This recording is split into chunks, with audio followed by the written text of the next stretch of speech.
700 కోట్లు 700 కోట్లు వీళ్ళ పరిపాలన వీళ్ళు పాడు కాదు. బీపీ లేస్తుంది, తిట్టలేక ఈ మాట అంటున్నా. ఆడాళ్ళు అన్నట్టుగా అలా చేస్తుంది.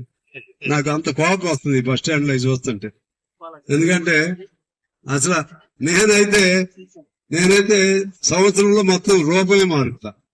తెలివి ఉండాలి కదా, తెలివి ఉండాలి, పట్టుదల ఉండాలి, దీక్ష ఉండాలి. ఇంత అన్యాయంగా ఉన్నాయి. సరే, అయినా మీరు ఈ మహిళలందరికీ శుభాకాంక్షలు తెలియజేస్తూ ఖచ్చితంగా ఈ మనం కొత్త దీని స్వరూపం మార్చుకునే వరకు కూడా పోరాటం చేద్దాం, సాధించుకుందాం.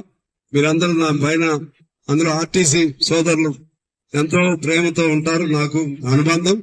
మీ అందరికీ మీ సమస్యల పరిష్కారం కోసం ఫైట్ చేస్తున్నాను. అలాగే మన ప్రాంత అభివృద్ధి కోసం కూడా ఫైట్ చేస్తూ మీ అందరికి శుభాకాంక్షలతో సెలవు తీసుకుంటున్నాను. సో ఆ విధంగా బస్సులు కూడా శుభ్రంగా ఉండాలి. ప్రయాణం చేసే వాళ్ళకి ఎట్లా ఎక్కుతున్నారు అని చెప్పి దాని జోలికి వెళ్లకుండా ఉండటం అనేది ధర్మం కాదు. ఆటో నీట్ గా ఉంచాలి, బస్ స్టాండ్ నీట్ గా ఉంచాలి, మరుగుదొడ్లు నీట్ గా ఉంచాలి, సిబ్బందిని జాగ్రత్త చూసుకోవాలి. డబ్బు లేని పనులు, డబ్బులు అంటే ఓకే మీకు ఇబ్బంది. ఇవన్నీ ఇది పెద్ద ఖర్చు కాదు. ఇన్ని వేల కోట్లు పెట్టే వాళ్ళకి మొత్తం రాష్ట్రంలో ఎన్ని బస్ స్టాండ్ ఉన్నాయో, రాష్ట్రంలో ఎన్ని బస్ స్టాండ్ ఉన్నాయి మొత్తం 143 బస్ స్టాండ్. 5 కోట్లు వేసుకో, ఎంత అవుద్ది?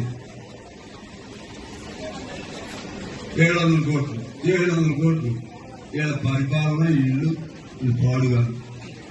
నీకు తెలుస్తుంది, ఎట్లాగే ఈ మాట అంటున్నా. ఆడాలన్నట్టు అలా చేస్తుంది. నాకు అంత కోపం వస్తుంది బస్ స్టాండ్ లో చూస్తుంటే.